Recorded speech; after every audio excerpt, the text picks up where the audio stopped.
Historias que transforman vidas. Mateo capítulo 8, verso 23.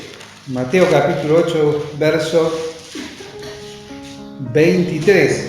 Es una historia que se repite en 3 de los 4 evangelios. Es una historia muy particular y muy cercana a nosotros en las circunstancias de nuestra vida, ¿no?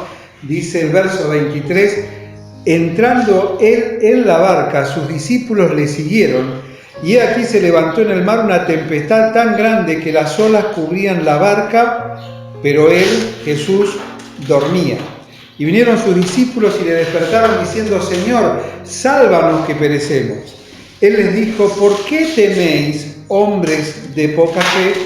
Entonces, levantándose, reprendió a los vientos y el mar, y se hizo grande bonanza. Y los hombres se maravillaron diciendo, ¿qué hombre es este que aún los vientos y el mar le obedecen? El Evangelio según San Marcos, capítulo 4, es la misma porción según el punto de vista de otro de los discípulos que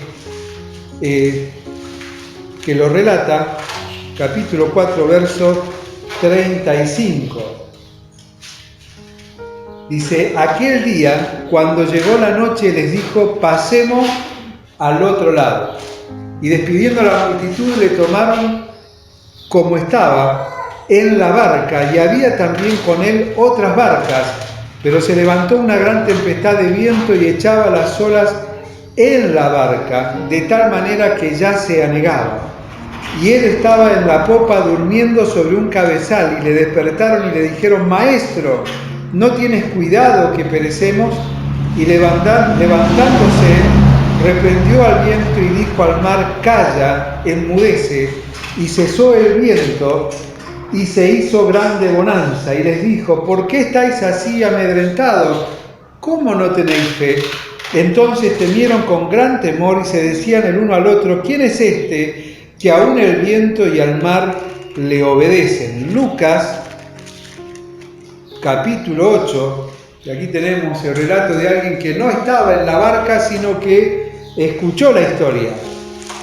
Lucas capítulo 8, verso 22. Dice, aconteció un día que entró en una barca con sus discípulos y les dijo, pasemos al otro lado, y partieron.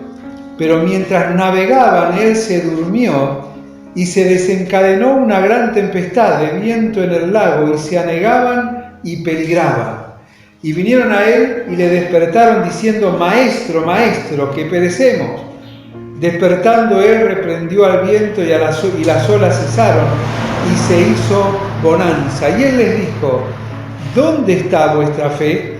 Y atemorizados se maravillaban, y se decían unos a otros, ¿quién es este que aún los vientos y a las aguas mandan y le obedecen? ¿Sí? Jesús en el mar junto con sus discípulos, una tormenta, una actitud natural, ¿no? En especial si tenemos en cuenta de que todos los que estaban arriba de la barca, no todos eran marineros.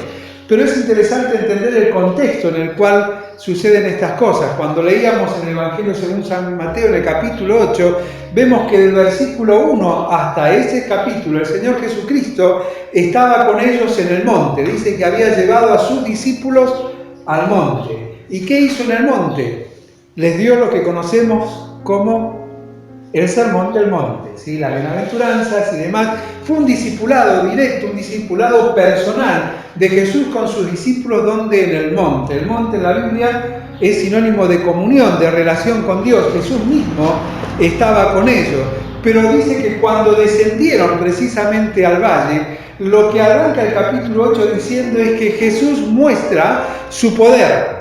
Hay una demostración de su poder, ¿sí? Jesús sana a un leproso, sana a un siervo de un centurión, sana a la suegra de Pedro, y después de todo esto recién suben a la barca. Es decir, en primer lugar Jesús los había discipulado personalmente, pero luego de descender al valle, ¿qué sucede? Jesús demuestra su poder, es decir, ellos ven la autoridad de Jesús y todo lo que Jesús podía llegar a hacer.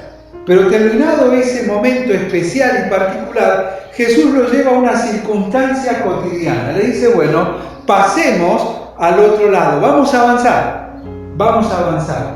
Era una situación cotidiana para muchos de los discípulos que eran pescadores, por lo tanto sabían lo que era andar en el mar, sabían lo que era estar arriba de una barca, pero había otros que no, como por ejemplo Mateo.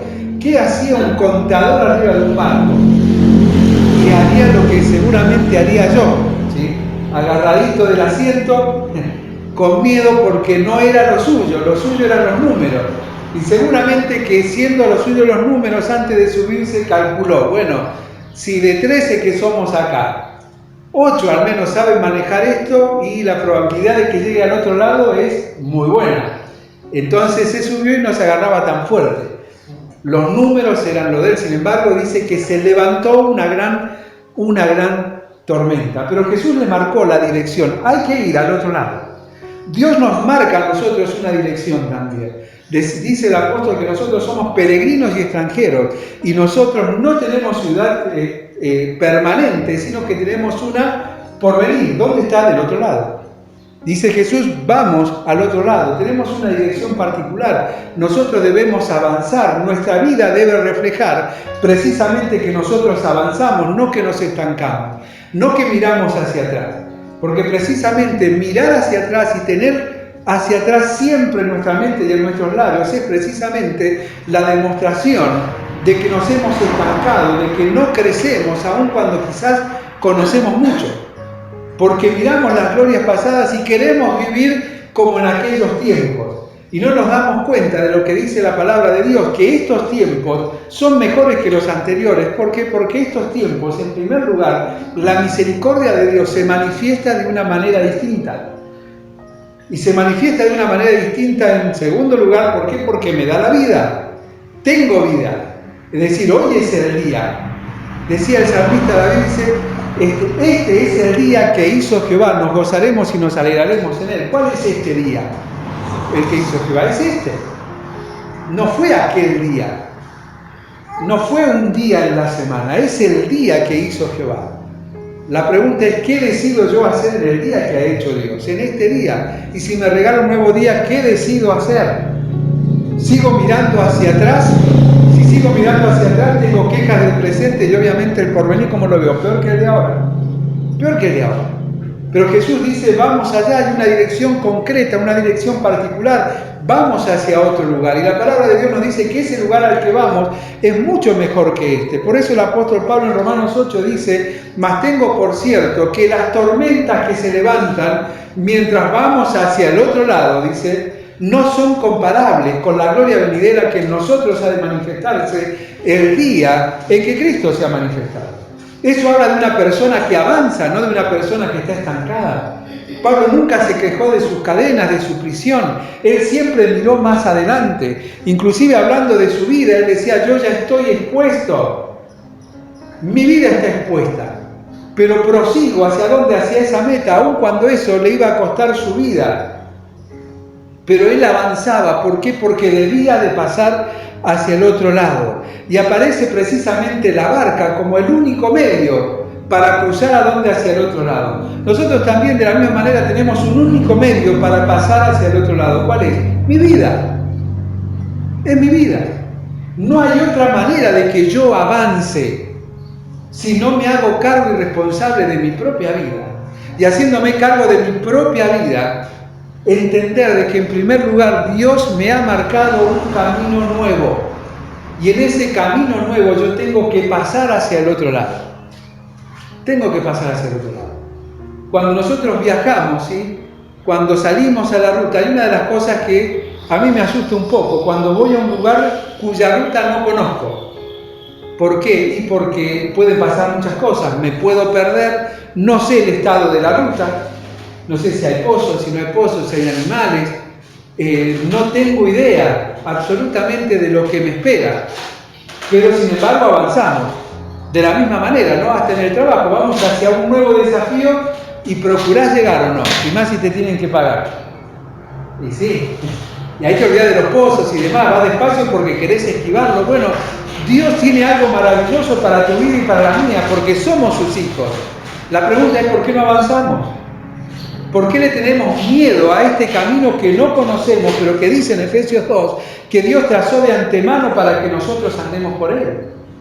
¿Por qué no queremos oír la voz de Dios, como lo decía el salmista David, cuando es Él el que enderezó mis pasos?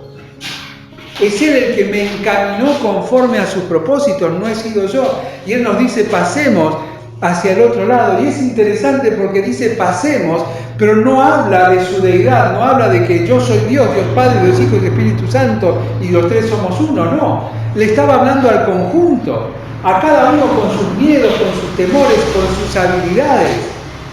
Vamos todos juntos hacia el otro lado, y que Dios nos ha salvado y nos ha colocado como parte de la iglesia de Cristo, para que entendamos que juntos somos muchos, no soy el único que va hacia el otro lado. Y que no soy el único que yendo hacia el otro lado tiene problemas, tiene dificultades. Pero Dios me dice: vamos hacia el otro lado. Pero la invitación de Dios, lo maravilloso que tiene para nosotros, es que nos ha dejado en su palabra para entender que el avanzar hacia el otro lado en este camino nuevo tiene una implicancia tremenda, muy distinta a lo que tenían en la antigüedad. Cuando habla con Moisés, Moisés le dice a Dios: si tu presencia no ha de ir conmigo, no nos saques de aquí. ¿Y qué le dijo Dios? Mi presencia va a ir delante de ustedes. Ustedes me van a seguir.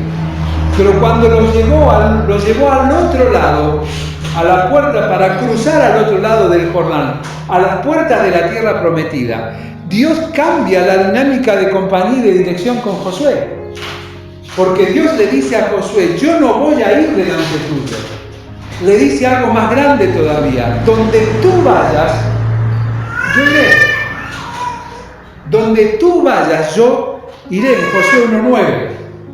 Allí en Éxodo 33, Moisés le dice a Dios y Dios le dice: yo voy adelante. En Josué 1:9 le dice: donde tú vayas, iré yo. En el Evangelio según San Marcos, en el capítulo 16, y en Mateo capítulo 28, el Señor Jesucristo nos repite esta misma idea, esta misma visión, de saber que nosotros vamos en el camino, pero no vamos solos. Dice: aquí yo estoy con vosotros, Mateo 28, todos los días, hasta el fin del mundo. Él va con nosotros, no delante ni detrás, está en nosotros. El Espíritu Santo mora en nosotros y nos acompaña para ir hacia dónde, hacia el otro lado, no hacia atrás, sino hacia adelante. Porque hacia adelante está lo mejor, no está lo mejor hacia atrás. Cuando nosotros vivimos de las glorias del pasado es porque no queremos aceptar del fracaso del presente y que no tenemos un porvenir marcado ni que hemos involucrado a Dios en él. Porque si involucramos a Dios en nuestro proceso de avance, en nuestro futuro, vamos a entender que lo mejor siempre está por venir. Siempre está por venir. Y que no hay nada que escape del conocimiento de Dios. Jesús sabía claramente dónde los quería llevar y les dijo: vamos al otro lado. Jesús sabe a dónde te quiere llevar, a dónde me quiere llevar.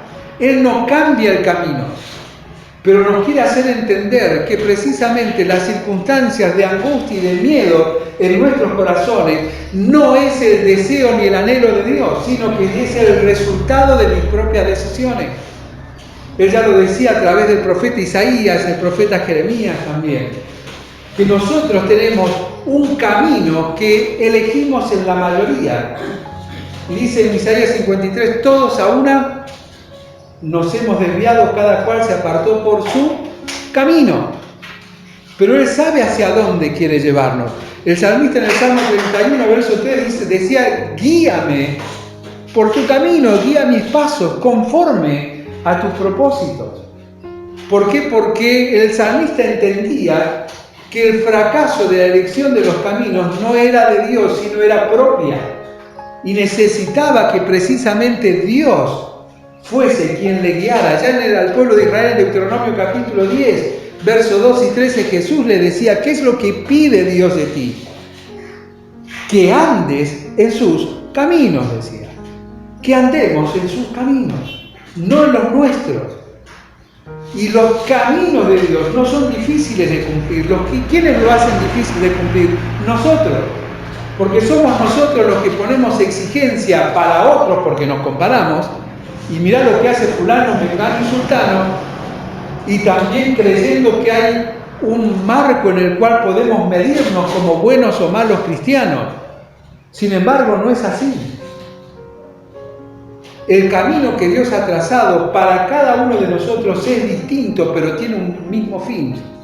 El mismo fin es que le demos la gloria a Él y que nos encontremos en los cielos. Pero el camino es individual, es particular para cada uno de nosotros. Jesús siempre nos desafía a avanzar, no a retroceder. Cuando Dios libró a Lot por el clamor de Abraham, hubo una sola cosa que le pidió a Lot y a su familia. ¿Cuál fue? Que no miren hacia atrás. Que no miren hacia atrás. Porque hacia atrás está todo lo malo de lo cual Dios los estaba librando. Y hacia adelante estaba todo lo bueno que Dios tenía para ellos. Si yo quiero amargarme, tengo que mirar hacia atrás y empiezo a ver las cosas que dejé y que me gustaban. Si yo miro hacia atrás, empiezo a amargarme porque empiezo a ver aquellas cosas que podía haber logrado y no logré. Sin embargo, Dios me propone un futuro, un camino hacia el otro lado mucho mejor y superador que el anterior. Y aun cuando quizás algunas cosas que pasaron, o la mayoría, hayan sido por decisiones acertadas o no de mí o de otras personas sobre mí, Dios sigue disponible para abrirnos un nuevo camino y que entendamos que el desafío de Dios es avanzar, pero no con la lógica mía, sino con la lógica divina. Decía el profeta, dice, yo sé, decía Jeremías, los caminos, Dios nos dice a través de Jeremías, en el capítulo, se me fue, 40 y algo, si mal no recuerdo, dice, yo sé los pensamientos que tengo para con ustedes, son pensamientos de bien, pensamientos de paz y no de mal. ¿Para qué? Para que alcancen el fin que esperan. La pregunta, ¿cuál es el fin que esperás? Que las cosas se solucionen a tu manera o a la manera de Dios. Que las cosas sean como yo las quiero, las proyecto, es una cosa. Si yo me someto a que sean como Dios las ha determinado, es otra. Y el disfrute pleno de ese avance va a ser absolutamente distinto. Decía el profeta Isaías, dice Dios que mis pensamientos no son tus pensamientos, ni mis caminos tus caminos. Cuán lejos están los cielos de la tierra, están mis pensamientos y mis caminos de tus pensamientos y de tus caminos. Por lo tanto, nosotros debemos avanzar con la lógica de Dios. Hemos sido llamados, decía el apóstol Pedro en su primera carta, a heredar bendición. Esa expresión heredar bendición es la misma que Dios le dijo a Abraham, cuando avances, todo lo que pise la planta de tu pie será tuyo. Cuando nosotros avanzamos en sus caminos, todo el avance va a traer para nosotros, ¿qué bendición? Siempre trae bendición. Pero no la bendición que yo espero, sino la bendición que necesito. La que no añade tristeza con ella, sino que todo lo contrario me ayuda a crecer. Pero también en este camino hacia el otro lado hay una condición natural que no podemos evitar aunque no nos guste. Y dice que subieron a la barca, iban hacia el otro lado y ¿qué pasó? Se levantó una gran tempestad. ¿Fue algo ilógico, impensado? No. Ellos eran pescadores, sabían que cada vez que ingresaban podían haber un buen clima, pero también se podía levantar una tempestad. Nosotros en Cristo y lejos separados de Cristo, esta condición natural sigue planteándose de la misma manera, ¿o no? Te escapás quizás de los problemas con los hermanos, pero los problemas siguen por donde sea. Es una condición natural, no podemos evitarlo. La gran diferencia es cómo nosotros afrontamos esas tempestades, esas tormentas que vienen.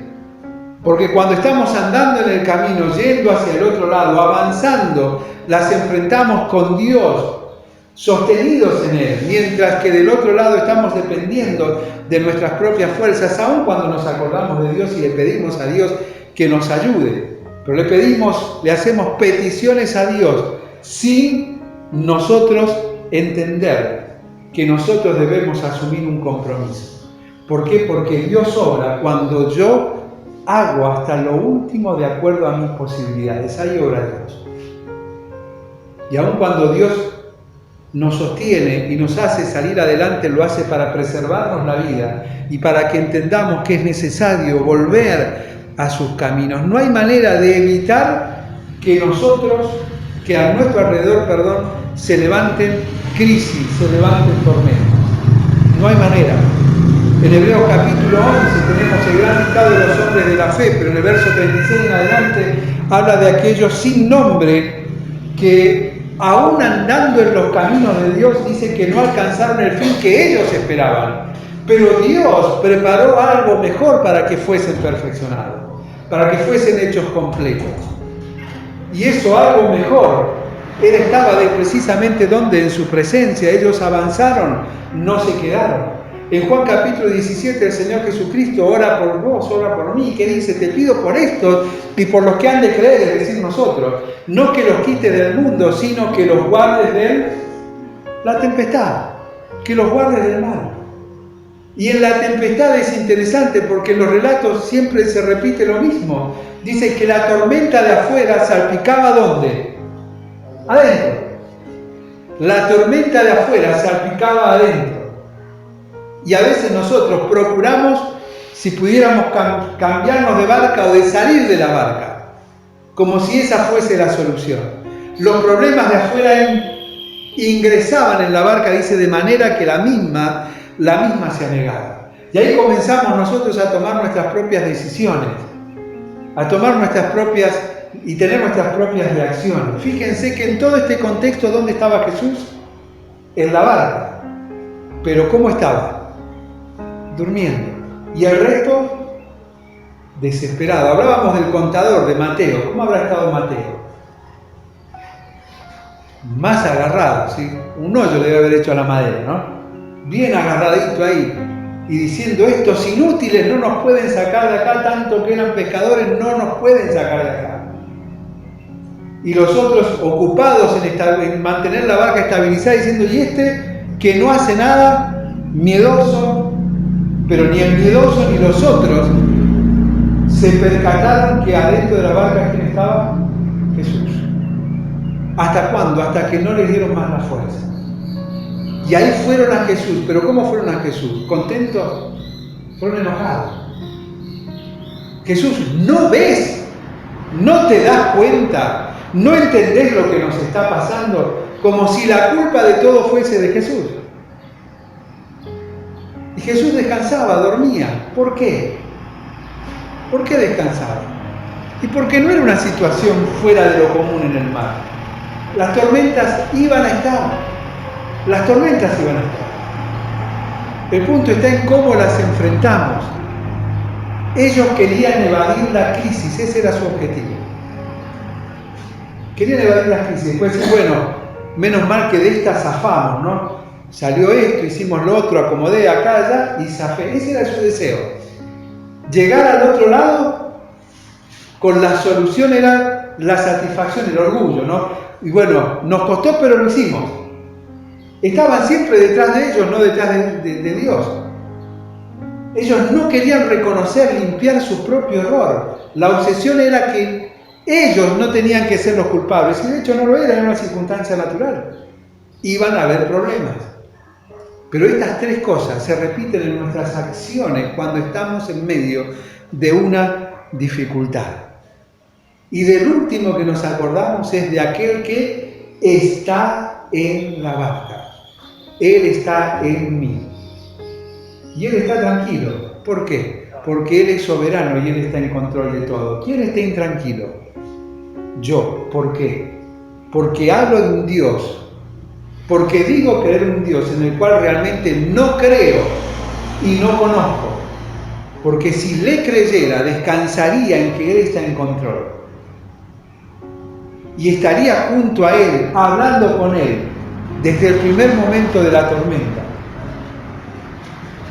No cuando ya las fuerzas se me acaban y no tengo más opciones. Si Él va conmigo, ¿hacia dónde? Hacia el otro lado. Y tenemos el gran ejemplo de Sara. 75 años tenía cuando le dice vas a tener un hijo, 75. Pasaron 11 años, no pasó nada. ¿Y qué dijo Sara? Bueno, yo le creo a Dios, pero vamos por el plan B. El plan A está muerto, físicamente no puedo tener hijos. Vamos al plan B. ¿Cuál fue el plan B? Agar, la sierva, y hablarle al marido para solucionar las cosas a su manera. Cuando nosotros nos ocupamos en solucionar las cosas a nuestra manera, lo único que hacemos es traer problemas, traer tempestades que nunca se irán. ¿O acaso los judíos no están en guerra con los ismaelitas? Los hijos de Agar. Cuando nosotros tomamos decisiones sin involucrar a Dios, traemos problemas que nos acompañan toda la vida, pero no estuvo en los propósitos de Dios, sino estuvo en el propósito de ¿quién? En el mío, en mis decisiones. Dios lo conocía, Dios lo permitió, pero la decisión de ¿quién fue? Mía. Fue mía. Las decisiones apresuradas afectan más allá de lo que nosotros creemos. Afectan los tiempos que nos acompañan en muchas cosas, en muchas ocasiones, durante toda la vida. Y siempre surgen en nosotros los cuestionamientos de los discípulos. ¿No tienes cuidado que perecemos? No tienes cuidado. ¿Quiénes se metieron en ese embrollo tan preocupante de la tormenta? Ellos. Porque no hablaron con Jesús apenas empezó. Seguramente hubiera sido distinto. Ellos conocían a Jesús. Citábamos, estuvieron en el monte, cuando descendieron al valle vieron su poder. Sin embargo, cuando Jesús obró, ellos se asustaron. ¿Quién es este? Dijeron. ¿Quién es este? Muchas veces a nosotros nos pasa lo mismo. Hablamos de Dios, un Dios de poder, un Dios al cual no conocemos porque no le clamamos ni descansamos en Él. Y cuando Él obra de maneras maravillosas, nos asombramos y decimos, ¿quién es este? ¿Será esto de Dios? ¿Será esto de Dios? Y obviamente que esa duda va a surgir cuando nosotros estamos en nuestro interior alejados de Dios. El cambio era necesario, pero cuando llegó, ellos se sorprendieron. Porque bastó simplemente hablarle a Jesús. Jesús no le respondió como nosotros respondemos a alguien que nos demanda sin razón. Ellos fueron enojados a Jesús. Jesús simplemente los miró y no les habló a ellos. Jesús se hizo cargo del problema. Y dice que le habló al mar y a los vientos y se calmaron. No habló con ellos. Le habló al mar y los vientos y ellos se asustaron. Jesús descansa porque conocía el secreto. Y nosotros no descansamos porque aun cuando conocemos el secreto, no creemos en ese secreto. ¿Y cuál es el secreto? Que el soberano está en la barca. Jesús descansaba porque Él conocía todo. Y todas las cosas en Él, por Él y para Él subsisten, dice en Colosenses, capítulo 1. Pero los discípulos tenían el secreto en la barca, pero no confiaban, no creían en Él. Ellos creían en ellos. Nosotros podemos, como un grupo de marineros que hemos crecido, no vamos a poder salir adelante en esto. ¿Cómo no voy a poder a mi manera? Si yo, es que yo no pude nunca acceder al perdón de mis pecados si no hubiese sido porque Él me amó a pesar de lo que soy. Yo no hubiese podido nunca encaminar mi vida hacia el otro lado si Él no se hubiese encaminado primero desde los cielos para alcanzarme a mí. El secreto es que entendamos que esto no se trata de nosotros, sino que se trata de Dios. Se trata de Dios a través de nosotros. Y que cuando entendemos esto, podemos comenzar a disfrutar el viaje sabiendo que hay cosas naturales que van a suceder, problemas, que hay cosas que podemos nosotros tener recaudos previos. Pero cuando vamos en un viaje podemos saber si nos vamos a quedar sin nafta o no. Tenemos que ser precavidos. Sabemos que podemos pinchar, tenemos que ser precavidos, hay que revisar el auxilio. Hay cosas que podemos prever, pero hay cosas que no podemos prever. Pero la seguridad y la tranquilidad es que Él está en mi vida. Él está en mi barca. Pero cuidado, que Él esté en mi barca no implica que todas las cosas estén resueltas ni se vayan a resolver. Él nunca dejó de estar en mi barca. Soy yo el que debe ser consciente de eso. El que día tras día, momento tras momento, debe acudir a Él para que me ayude ¿a qué? A avanzar. A avanzar. La pregunta o la frase de este encuentro es: ¿por qué dudaste? ¿Por qué dudaste? Porque en las circunstancias y en la situación interior que cada uno de nosotros nos encontramos hoy, de angustia, de pérdidas, de dolor, son resultados en gran medida de mis propias dudas, mi propia falta de credulidad en el Dios en el cual digo creer. Porque el creer no se manifiesta en palabras, sino que se manifiesta en acciones. Acciones de obediencia que van hacia el otro lado, sabiendo que sus mandamientos, como dice en su palabra, no son gravosos, no son difíciles de cumplir. Eso significa, no son difíciles de cumplir. Los que ponen excusas, peros, soy yo. Y en los mandamientos de Dios, no importa Miguel, Alberto, ninguno de nosotros, si los cumple o no. Dios me está mirando a mí, está en mi barca. El que los debe cumplir para poder avanzar soy yo, independientemente de lo que suceda, los que están a mi alrededor deciden. Y cuando me ocupo en primera persona, entiendo que estoy en una barca aún más grande. Porque Jesús le dijo: vamos, somos muchos, somos muchos.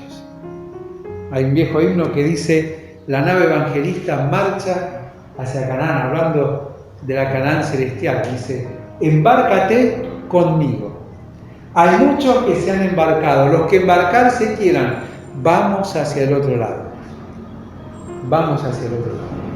No amontonados, sino en ese ir vamos entendiendo que formamos parte de una iglesia, la iglesia de Cristo, donde es necesario que yo esté para tomar ánimo de otros y para animar a otros a que avanzar y reconocer que vamos hacia el otro lado. Y por sobre todas las cosas, que en medio de las dudas, en medio del dolor, y cerramos con esto Colosenses capítulo 3, verso 15. Colosenses capítulo 3, verso 15. Hay algo que nos va a acompañar aún en medio de los problemas. Y dice: y la paz de Dios gobierne vuestros corazones.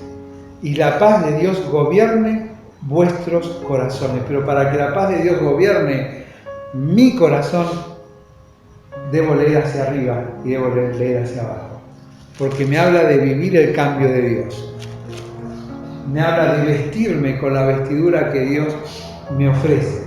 Andar por el camino que Dios trazó, y recién la paz de Dios va a gobernar mis pensamientos. Y lo que dice el verso 26 va a ser un acto natural. La palabra de Dios va a abundar, dice, morar en abundancia en nosotros, enseñándoos y exhortándoos unos a otros. ¿Dónde? ¿O a quiénes? A los que vamos hacia el otro lado. Unos a otros, ¿dónde? En la iglesia de Cristo.